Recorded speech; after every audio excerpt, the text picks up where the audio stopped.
অন্যদিকে কোর্টের নির্দেশ উপেক্ষা করেই দেদার নাড়া পোড়ানো। বসিরহাটে নিমদারিয়া কোদালিয়া পঞ্চায়েতে এভাবেই বেনিয়মে ছবি সামনে এসছে। বসিরহাটের জাঙ্গালাটি গ্রাম, সেখানে ক্যামেরা বন্দী হয়েছে নাড়া পোড়ানোর এই ছবি। প্রতিনিধি অনুপম এই মুহূর্তে আমাদের সঙ্গে রয়েছেন। অনুপম, কোর্টের নির্দেশ সম্পর্কে কি কৃষকরা জানেন না কি বলছেন তারা?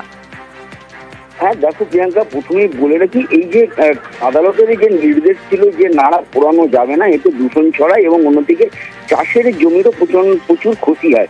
এবং এই নির্দেশ কিন্তু প্রতিটি ব্লক স্তরে কিন্তু তার নির্দেশ দেওয়া হয়েছিল যে মাইকিং প্রচার করার। এবং আমরা যেটা জানি যে বিভিন্ন পঞ্চায়েত বিভিন্ন ব্লকের তরফ থেকে কিন্তু মাইকিং প্রচার করা হয়েছিল প্রতিটি গ্রামে যে কোনো নাড়া যাতে পোড়ানো না হয়। কিন্তু তারপরেও দেখা গেল বসিরহাটের যে নিমদারিয়া কোদালিয়া পঞ্চায়েতের যে জাঙ্গালাটি গ্রাম, সেই জাঙ্গালাটি গ্রামে চাষের জমিতে অবাধে পোড়ানো হচ্ছে নাড়া এবং তাতে দূষণ ছড়াচ্ছে রীতিমতন। এবং এই বিষয়ে যখন সেই কৃষককে যখন আমরা জিজ্ঞাসা করি যে কেন পোড়াচ্ছেন, তিনি কিন্তু খতিয়ে দেখে ব্যবস্থার আশ্বাস পঞ্চায়েত প্রধানের।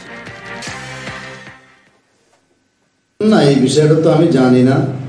আর সুপ্রিম কোর্টের অর্ডার আছে আমরা জানি, কিন্তু ওই যে কৃষকেরা যেগুলো করছে আমরা জানি না। আর আমাদের কাছে কোনো কমপ্লেনও আসেনি এখনো পর্যন্ত। দেখেনি কে খারাপ পড়াচ্ছে বলতে পারবো না, আমি খোঁজখবর নিচ্ছি। যদি অরিজিনাল পুড়িয়ে থাকে, সত্য পুড়িয়ে থাকে, সেটা আমি স্টেপ নিচ্ছি, বন্ধ করার চেষ্টা করছি।